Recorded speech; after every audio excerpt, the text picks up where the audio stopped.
doing, a lot of people spoke of cognitive dissonance. So feeling both this strong connection to Jewish peoplehood and those that had suffered on October 7 and the hostages, but then this horror at what Israel was doing. And that's, as a Jewish person, that's a very complex landscape to sit in because you're kind of pulled in multiple directions. And I think what did unite this group was this kind of core idea that suffering is suffering. And whether it's the suffering of my people, the Jewish people, or the suffering of some other group of people, it's actually the suffering that we're having a problem with. So I think the united connection was around that idea that when you pull our labels away, you know, people who are in pain and being hurt, that's where the call to action is. Hi, welcome to the Jewish Activist for Peace podcast. In this episode, we're speaking with Professor Linda Briskman and Dr. Leia Greenslade, lead researchers of a mixed methods social research study titled Not in Our Name, Jewish Australians Speak Up. It investigates how Jewish Australians are grappling with identity, conscience, and political dissent in response to Israel's war on Gaza. Drawing on nearly 400 in-depth survey responses and 30 interviews, the research uncovers a deeply personal crisis among Australian Jews. Stories of inherited tradition, shifting loyalties, moral conviction, and the heavy cost of speaking out.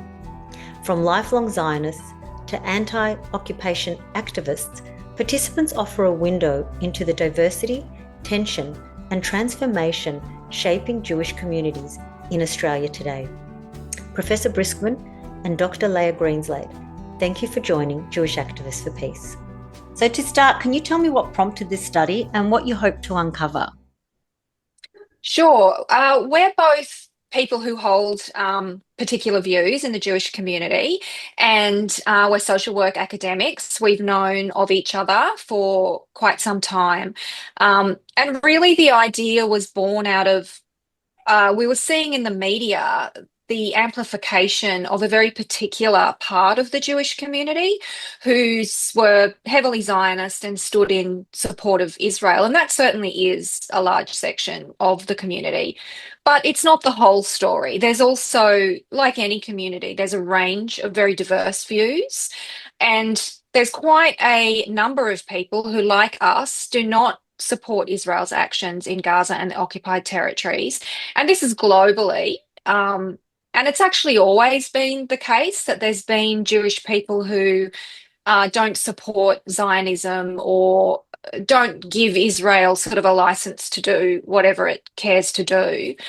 And so we wanted an opportunity to learn more about this group of people that includes us and to unpack their thoughts and feelings. And, you know, we understand that as Jewish people, having opinions that are perhaps not represented by this Zionist idea means that we don't get a lot of opportunities. We're kind of pushed and silenced and not given space. So we were just really, really curious. And I think the best research comes out of curiosity when you actually don't know the answers yourself and you just want to explore an idea. So it really started there. Yeah, and I think to add to that, the curiosity question, for me, you know, I was very frustrated that alternative voices weren't being heard, and I might even say outraged about this. So rather than raging about it, it seemed important to do something about it. And because we're both academics, you know, a rigorous research project seemed the way to go. How did October 7 and the subsequent events in Gaza impact participants and shape their views? Participants were really heavily impacted. It can't be understated the level of emotional complexity that people felt in response to not just what happened on October 7 itself. Our participants were horrified, but the subsequent actions as well by Israel. So it's been very much like a doubling down of the trauma. People speak about anger, sadness, grief that they're still feeling to this day. Some participants really bunkered down and just tried to process it on their own and really took an absence from social media and the news. They were just overwhelmed. Um, we had other participants who spoke to family and friends and actively tried to seek out other people who were grappling with, both this sort of connection to Jewish people and the horrors of October 7 itself, but then the subsequent response. We had a couple of participants who sought therapy. They weren't sleeping. They became very psychologically unwell.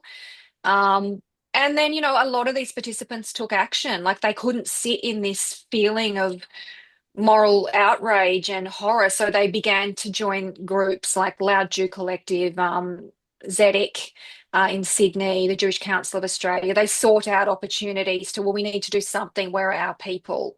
So many of them talked about feeling sort of more Jewish than they've ever felt, like really finding a Jewish community for the first time or reconnecting with a Jewish community that they'd lost since their schooling. So yeah, really massive impacts. Mm. Was there a common way in which participants emotionally processed both the Hamas attack and Israel's military response? Not really a common way. People tended to respond in quite sort of different methods, which I think I talked about a little bit in that previous question, that some Mm. people became much more active and some people sort of bunkered down to try and process what they were feeling. A lot of people spoke of cognitive dissonance. So feeling both this strong connection to Jewish peoplehood and those that had suffered on October 7 and the hostages, but then this horror of what Israel was doing. And that's, as a Jewish person, that's a very complex landscape to sit in because you're kind of pulled in multiple directions.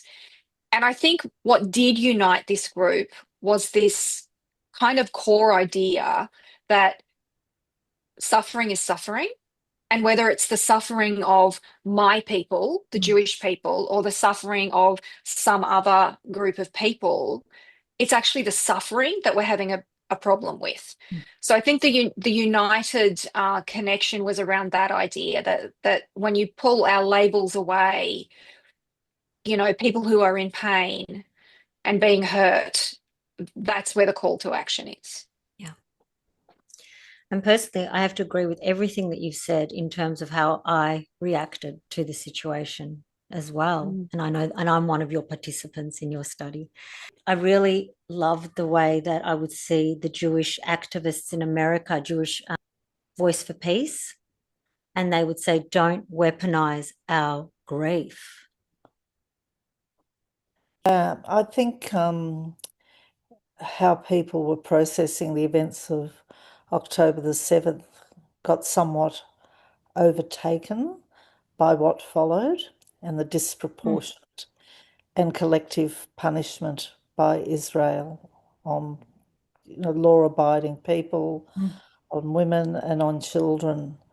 So I think people who were empathic about the suffering on October the 7th and shocked about what happened put that aside um, Mm. as they were trying to find ways to object and to advocate and to be activist against what was happening in this ethno nationalistic state, as it's called by many of the participants. And then it was, Jews in the diaspora that were taking this up, because from what we saw, or what the media was reporting, that Israelis were much more focused on the hostages and Mm. weren't seeing or not listening or not identifying, Mm. the actions of Israel with what was happening Mm. in Gaza. And I think it's only recently, and probably since we finished our interviews, that we're reading a little bit more of people in Israel speaking out against Israeli actions in Gaza. Yeah. Many participants spoke about facing significant personal and professional risks due to their activism. What does your research tell us about how they are navigating that tension between personal cost and moral conviction? Yes, just about everybody raised this. I mean, one of the most noticeable responses was fractures within family rather than community as a whole. People whose families, weren't speaking to them anymore.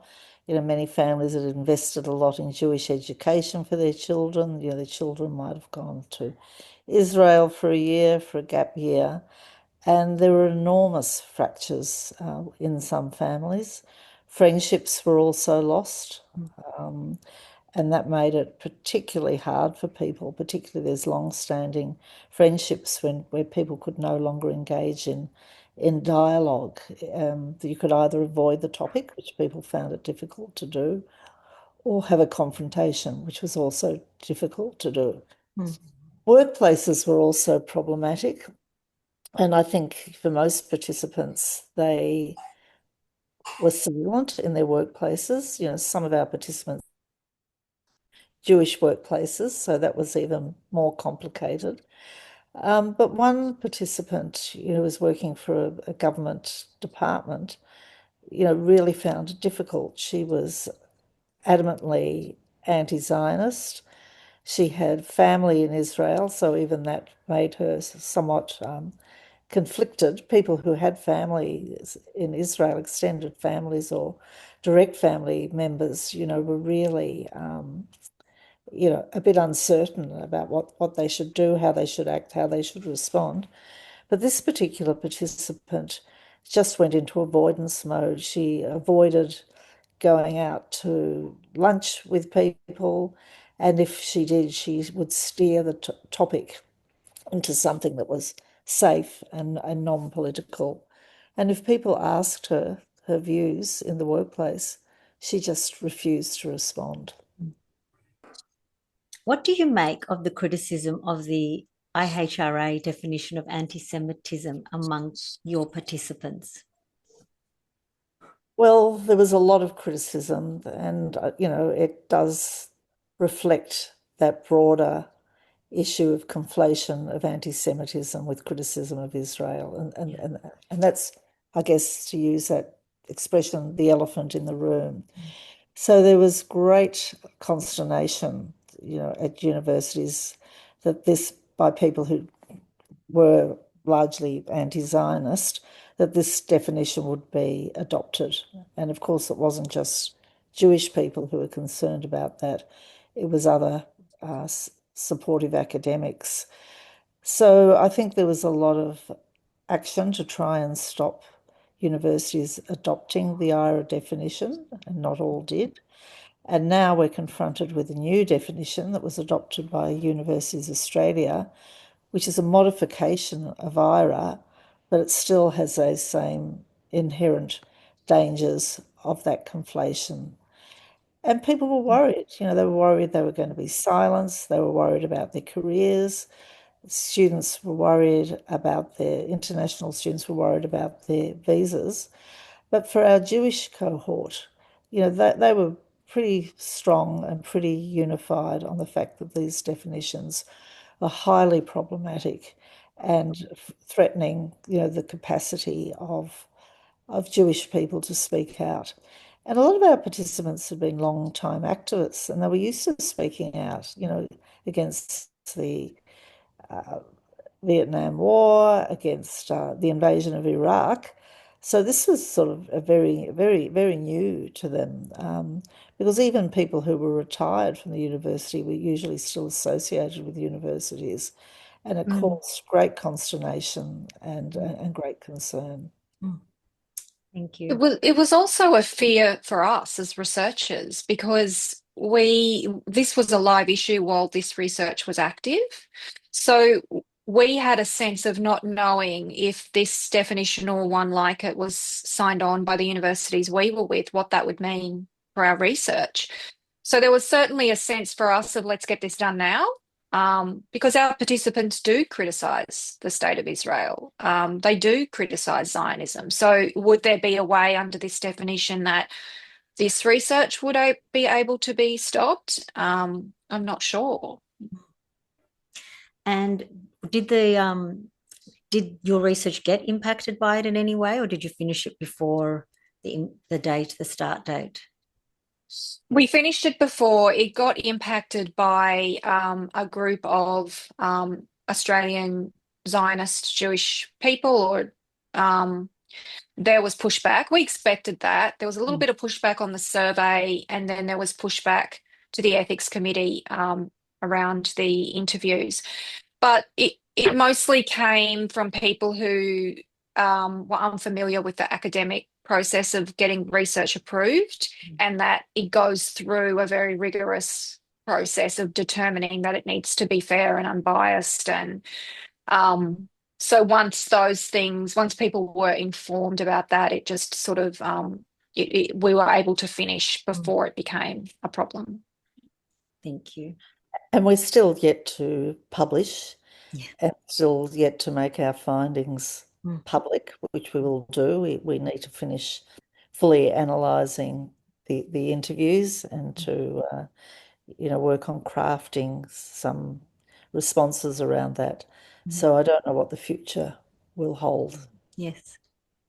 And I think that answers my next question. I'll put it out there in case we haven't completely answered it. Many respondents, particularly those in academic settings, have expressed criticism of IRA, definition of anti-Semitism. What tensions are you seeing emerge between academic freedom, community, or institutional expectations? And as academics yourselves, how are you navigating this evolving landscape? Well, it's quite confusing, really. I mean, to me, it's pretty clear. Criticism of Israel does not constitute anti-Semitism.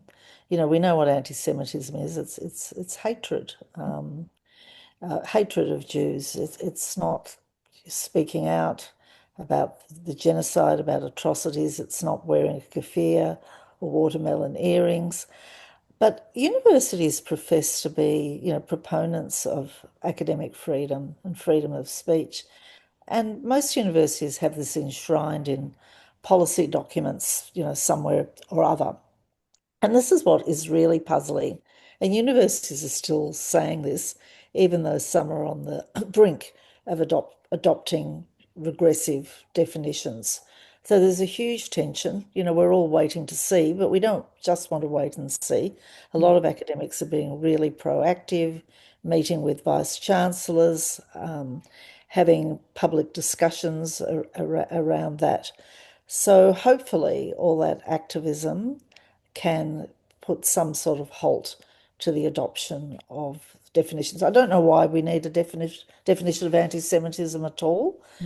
We need to have policies and practices against all forms of racism, and particularly Islamophobia, which we know has reached, great heights since October the 7th. The Islamophobia register shows this very, very clearly. How are participants distinguishing between actual anti-Semitism and criticism of Israel? And why does that distinction matter so much in the current climate?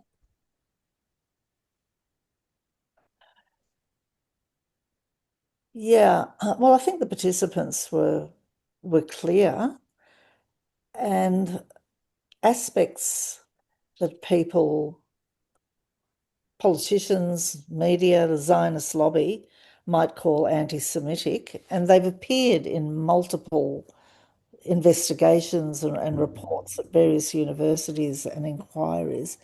A lot of these, I think many of our participants would say, these are not anti-Semitic at all and should not be impacting on what we do at universities, where we need to engage in respectful dialogue, where we should be able to teach what we think is appropriate, where we should be able to conduct research as we see fit, and we should be able to speak out publicly at events, at rallies, and so forth. But that hasn't played out. And, we've seen in the media, particularly the Murdoch press, the criticisms that have come week after week of universities. You know, they cherry pick, the Murdoch press cherry picks, and they shame people who are trying to do their best in exposing what's happening in Israel.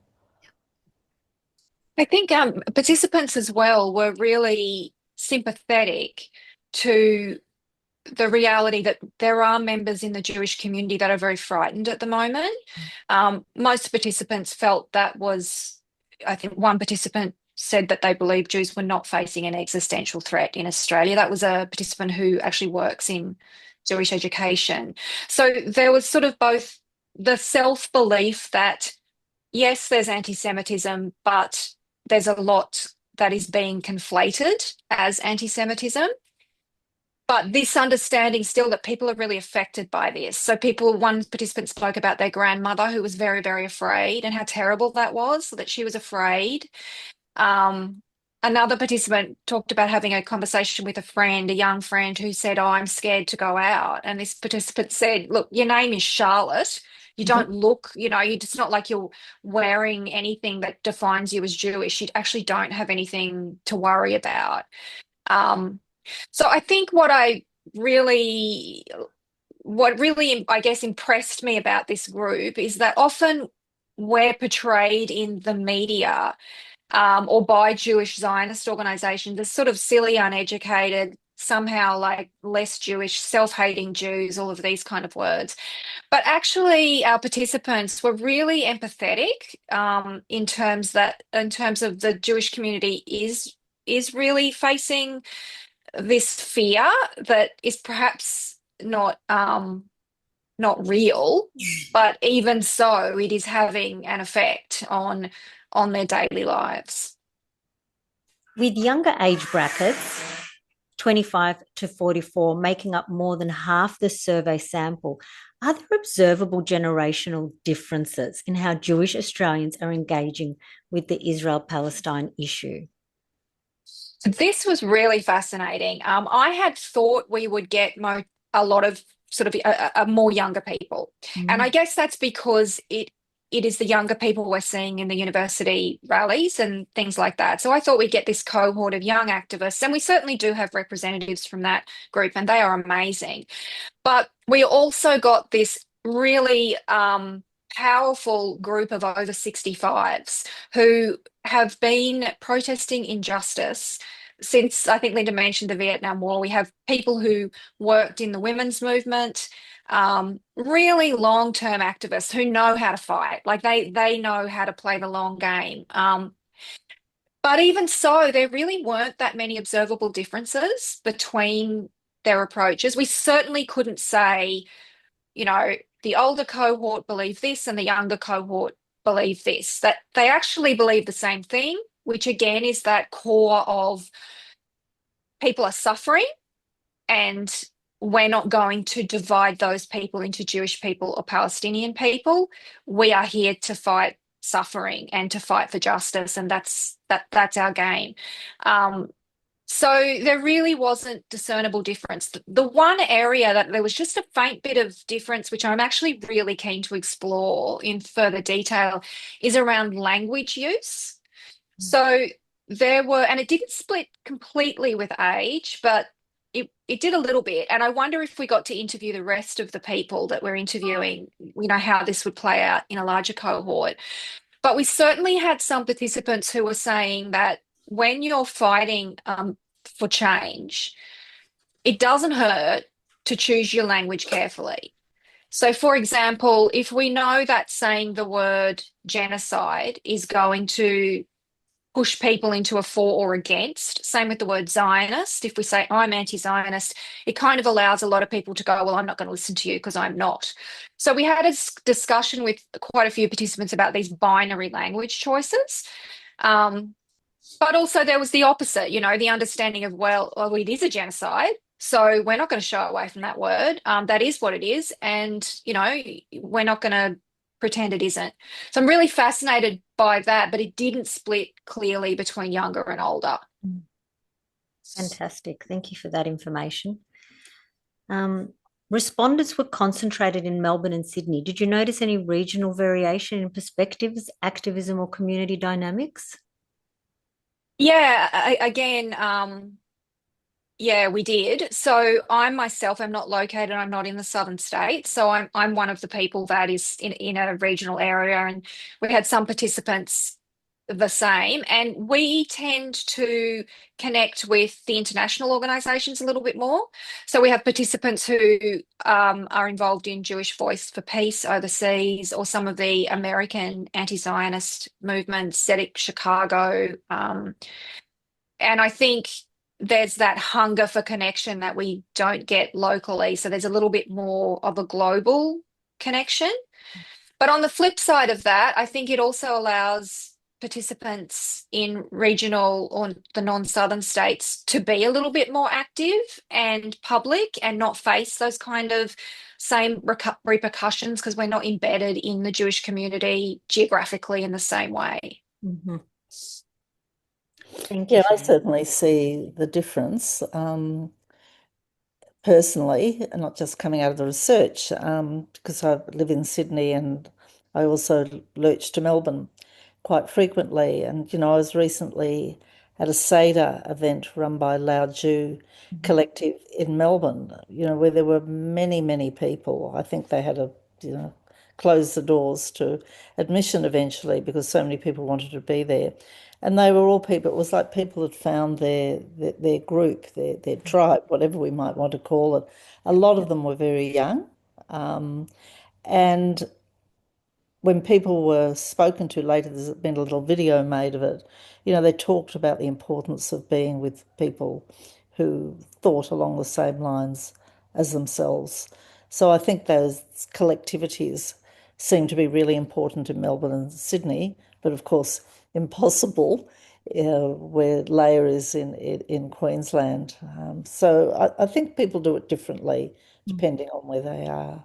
There was so Mm-hmm. much that's nuanced, I think, that came out of research. We can't always say everybody said this or most people said that, because every interview, people had something very specific to say. I'd get to the end of each interview and I'd make some notes straight away saying, gosh, this was a slightly new angle, a slightly different pitch, a slightly different viewpoint, but all still leading up to the same big picture about horror about what was happening in Gaza and also Mm-hmm. the West Bank. More than half of the respondents reported postgraduate qualifications, and many attended public or Jewish schools. How do you see education shaping respondents' evolving views on Zionism and Israel? Mm. This was quite big, I think. And I guess there's two really interesting points to make about this. The first is that about half of our participants were educated within the Jewish system. They went to either Jewish schools for either part, or, and some of them all, some of them went for their entire education. And so many of them talked about Zionism being embedded in their Jewish education. So textbooks that were used to teach history were very much um, supportive of Zionism. They would sing the Israeli national anthem at the start of each day. They would celebrate the Israel, holidays that celebrate Israel. And a lot of them didn't, like, that's just what they did. They didn't actually get to unpack that. Some of them felt uncomfortable about it, even as children, and would talk to their family. But most of them, it was just like they're looking back going, wow, that was wild. Like, that was wild.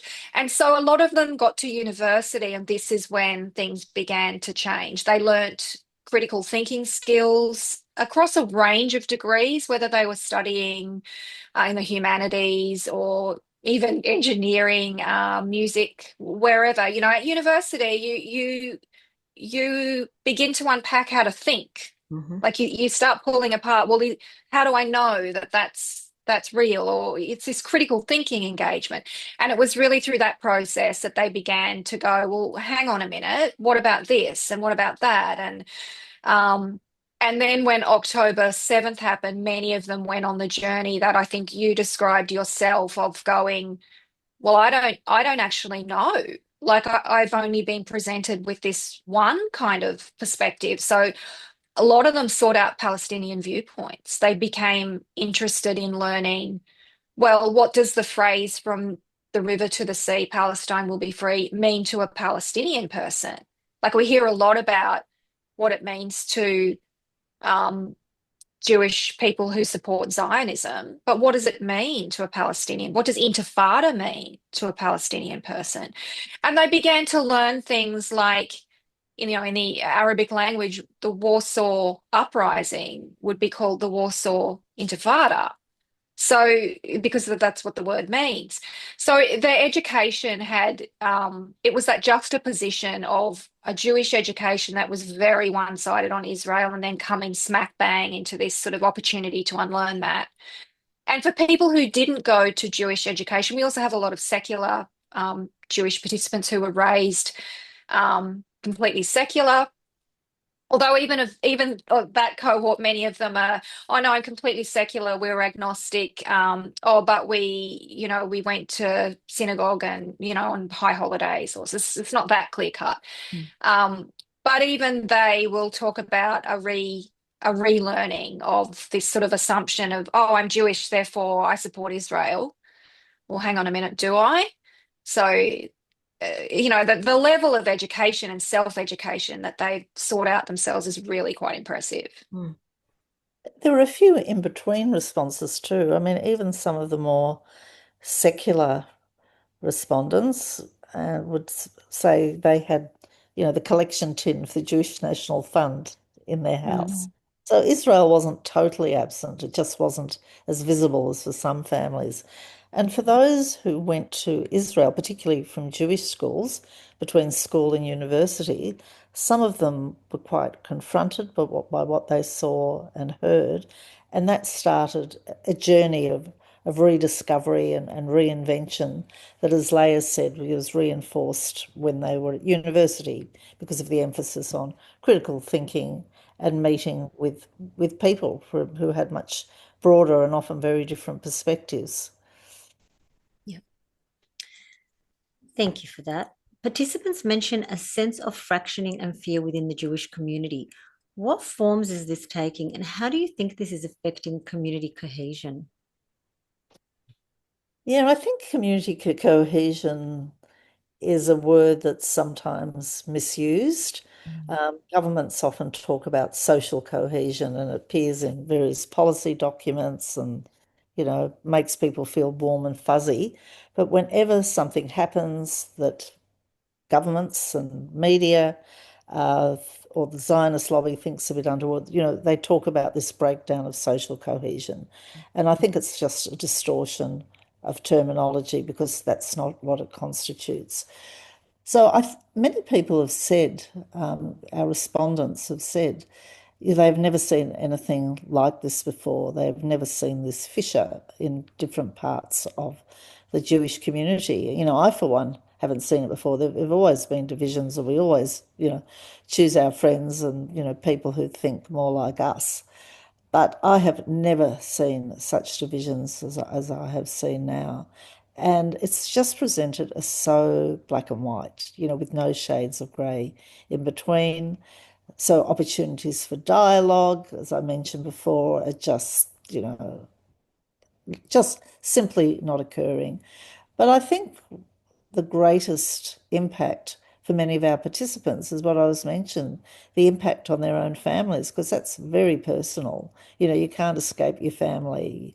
You can escape your community. You can choose to join up with people in the Jewish community who think in similar ways to you, but you cannot escape your family. So I think that is one of the biggest issues and a very strong emotional issue that faced many of our participants.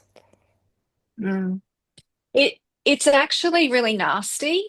It's actually what's happening is really nasty. So there's behavior going on that I'm sure, like, I imagine people have no idea what's going on. We're a very small community, but participants talk of sharing what they think, is a very sort of mild social media post, and then this massive backlash, Yeah. verbal abuse, um, being shamed publicly. I mean, certainly the brave people within our community who have poked their head up and made their views known and been interviewed, and some of the heads of these anti-Zionist Jewish organizations have been completely pillared, like just attacked with a level of viciousness that um, is abhorrent. Like as a Jewish person to be called a capo by another Jewish person, that's just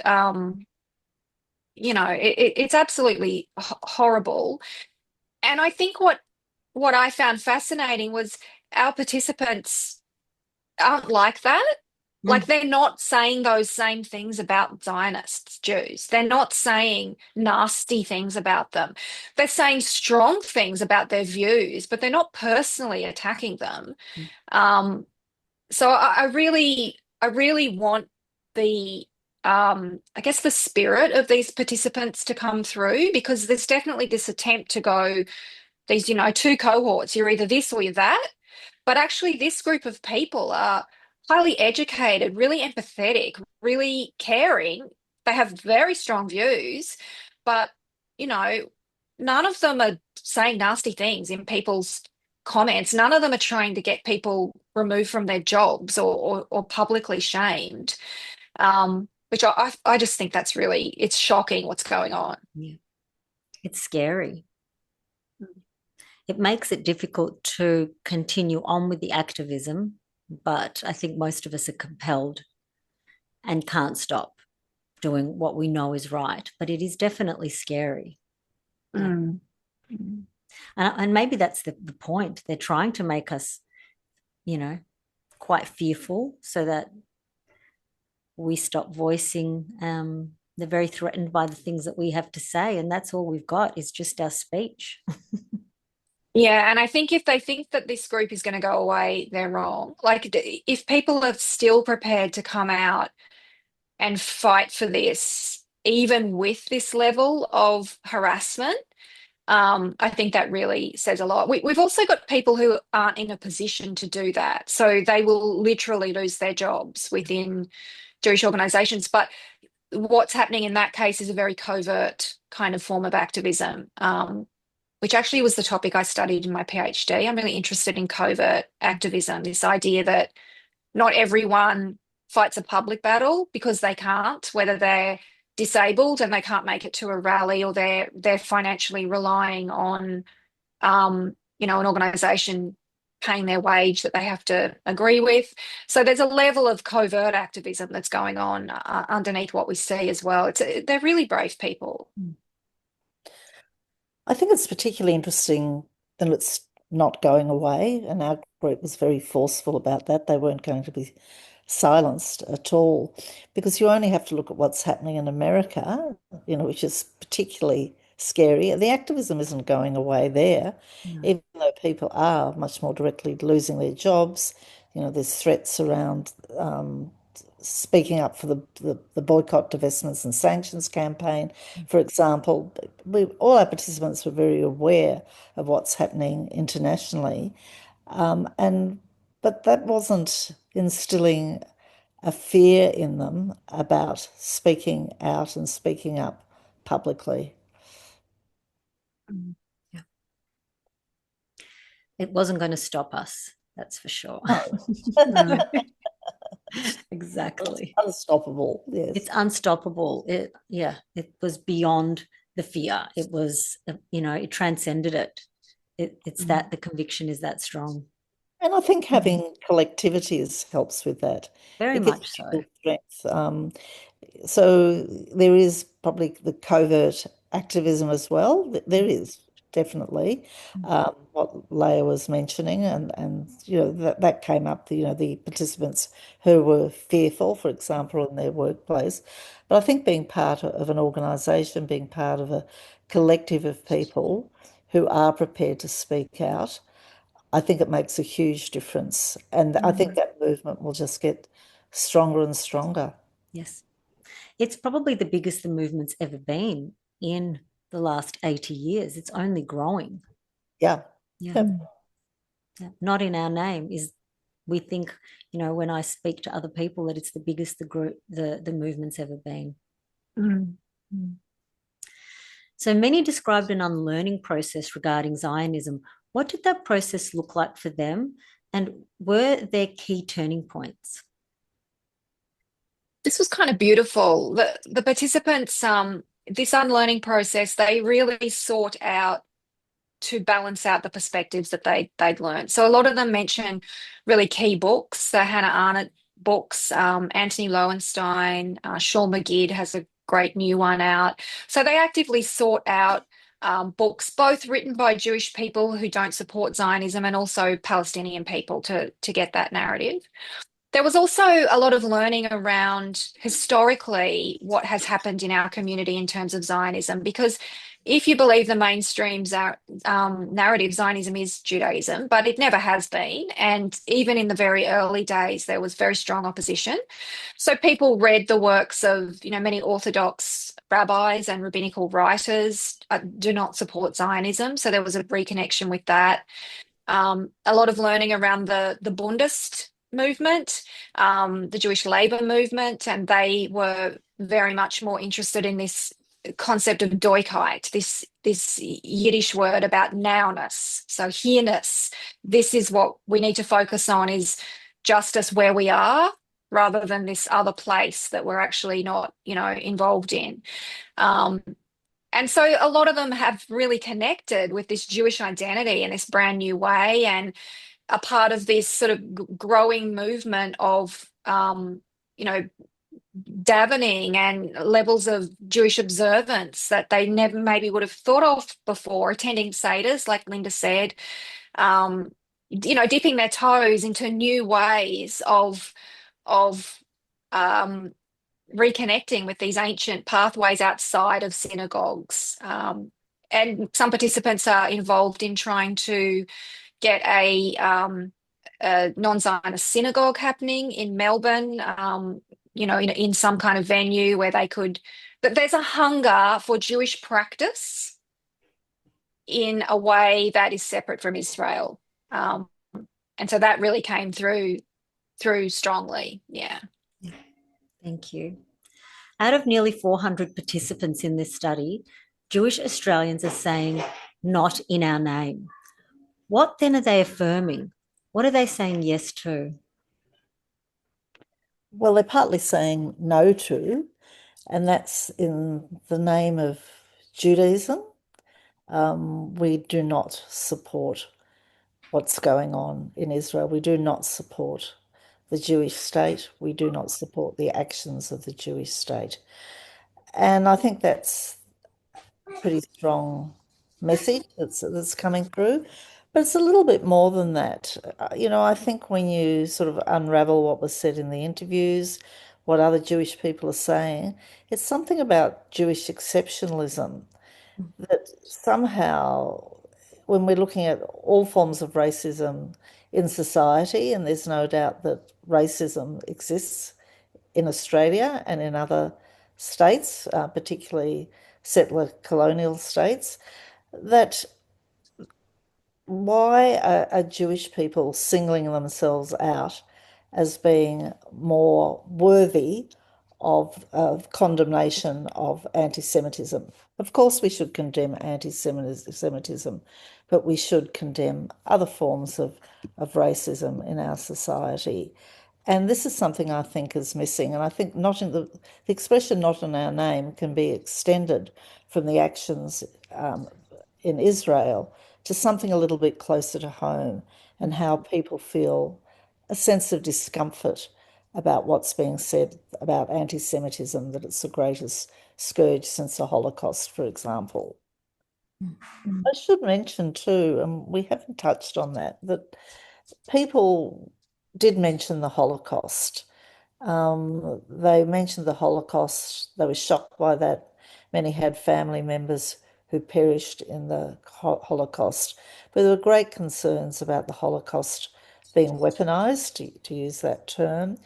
And they did not want to see the Holocaust being used as an excuse for the sanctity of an Israeli state that was treating people in ways that was so contradictory to the tenets of Judaism and also to the whole sense of humanity. They're not just Jewish ways of thinking, they're human rights ways of thinking, they're ways of thinking about humanity more broadly. I think too there was we really wanted to capture sort of a spectrum of views as well. So we were very careful in the information in our eligibility information about who could participate, and we wanted people who were sort of at the start of that journey of unpacking Zionism as well. So you didn't have to call yourself an anti-Zionist; you just had to be not in support of Israel's actions in Gaza and the occupied territories. So there were some participants who what they're saying yes to is the end of Israel's occupation of Gaza and the occupied territories and to a ceasefire. And that was where they're at right now. And they weren't making statements about settler colonialism or ethno-national states. They were very clearly at this point, and some of them might still call themselves a Zionist. Only we had a few that were still sort of like, well, I sort of still think of myself as this term liberal Zionist, but I don't know, that's changing, that's moving. Mm. So some participants were simply, I shouldn't say simply, because obviously it's a really hard thing, but we're like, that's what I'm saying no to, all the way through to, the far end of that spectrum where people were really making connections about settler colonialism and an end to that worldwide. Mm.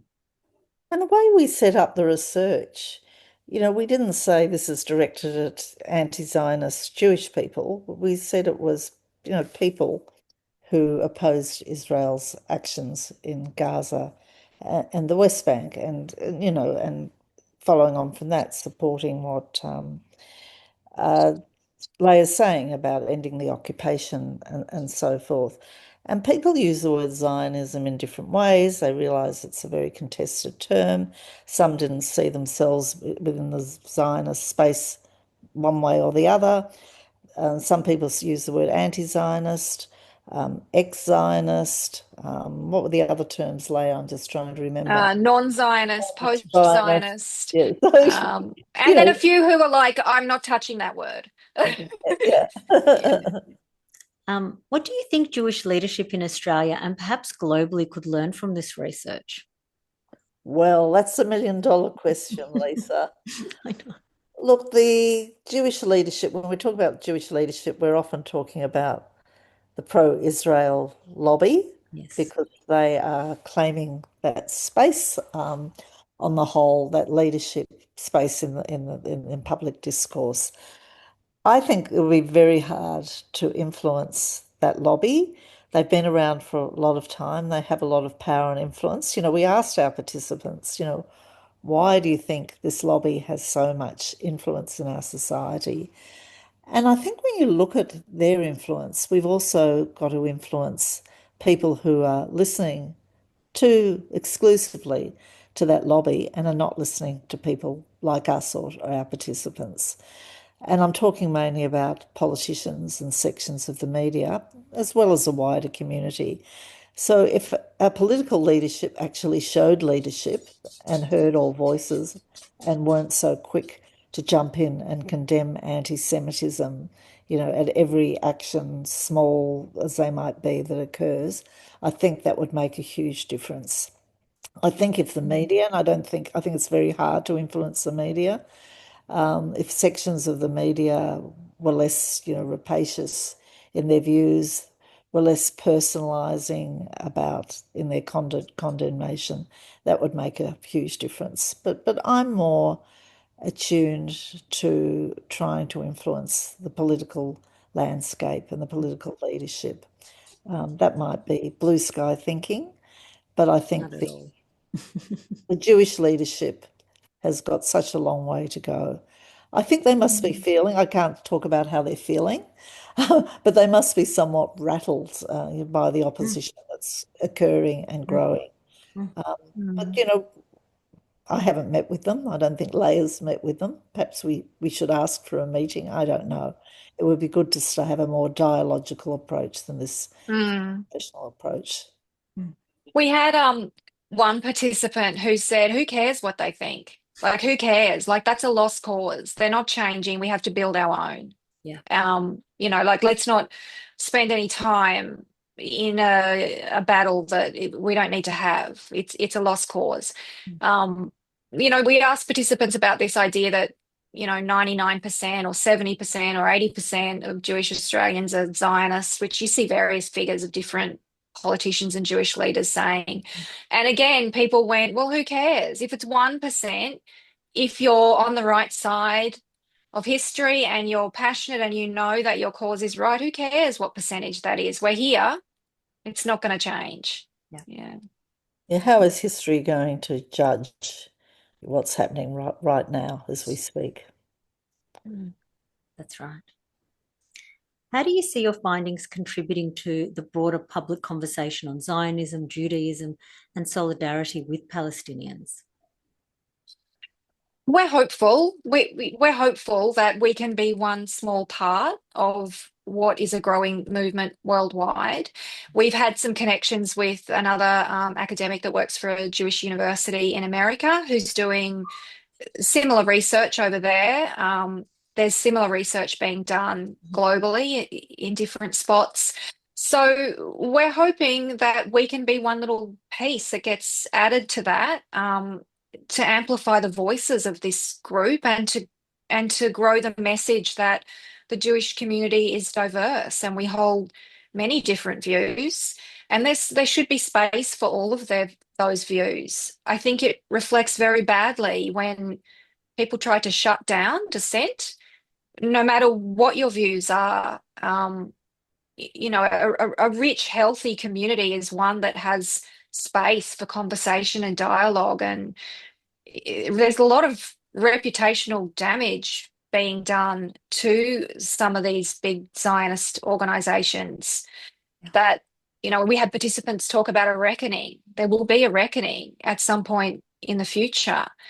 So, I mean, I remain hopeful. I wouldn't be able to continue if I didn't. And many participants echoed that view that no matter how bleak it looks, we're not stopping and we have hope. I And of completely course, agree. the main reason for not stopping is, we want to have influence in stopping the atrocities in Israel of, what has become a murderous regime. I can't think of another word. People use very strong words about Yes, Israel, yes. extremely strong Mm. language, many did. And that's what we're aiming for. So we're looking inwards to trying to change the dissent or avoid the dissent within Jewish communities here. Yeah. But we're also looking much more outward at wanting to end the genocide in Gaza. And I think that's what so many social movements are trying to do right now. And our participants were another voice in that quest. What do you hope to explore further in the next stages of this research? Oh, well, that's a really tricky question. We we were really blown away by what we heard in our participants. It was just amazing. I mean, we connected. We did 15 interviews each, and then we'd reconnect. And everyone, I'd say, "Oh God, that was the best," and then I'd do the next one, and it was the best. And we know we're not representative of the whole Jewish community, but these were very strong voices. Now, the research was unfunded. We had day jobs to do. Mm. And out of the survey of almost 400 people, 80 people asked to be interviewed. Mm. And it broke our hearts somewhat. We wanted to interview 80 people, but we knew we didn't have the capacity. So we tried to make it sort of, demographically even and carefully select people. But we know the 50 people we've missed out on would really have strong voices and a lot to say. But because we have been doing all this for love and with no money, that has been impossible. Maybe in the future some dollars will miraculously emerge and we can do that. Because one thing we've been thinking of, we can only, when we're reporting on the research, we've got some amazing quotes that we'll be using to illustrate the points that our participants have made.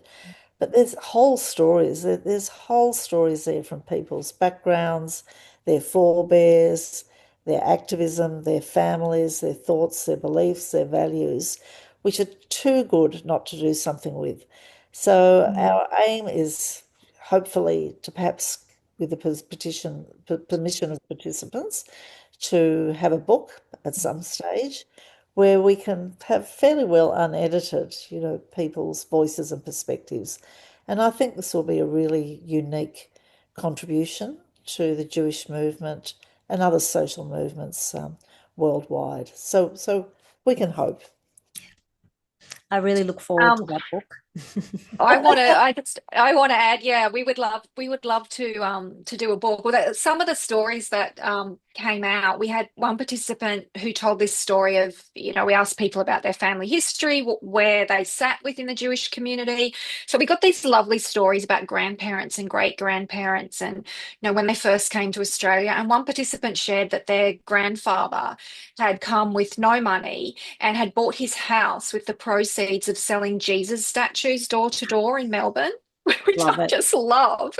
And so we had a lot of that kind of really rich, like another participant who's really connected with Yiddishkeit and is learning Yiddish and exploring their grandparents' Yiddish history and how that's informing their values. So we're really keen to try and find some funding to fully tell these stories. Yes, thank you so much. And like you mentioned, I feel like I've connected to a part of my Judaism and to the Jewish community in a way I've never connected with in my adult life, and I have found my tribe. That's absolutely the same for me too. Yeah. Yeah. Yes. And I never realized that Judaism can be so beautiful. And Judaism is about fighting for the oppressed and standing with the oppressed and human rights. And that's what's so heartbreaking about this situation. It's what's going on is not reflecting that whatsoever. People are rethinking about these phrases they learnt from their childhood, like what is tikkun olam? Yes. What does it mean that the passage in warfare, you won't destroy the olive trees? So all of these phrases that they were taught and aren't making any sense in the current Israeli occupation and genocide. So they're rethinking that and reconnecting with those roots.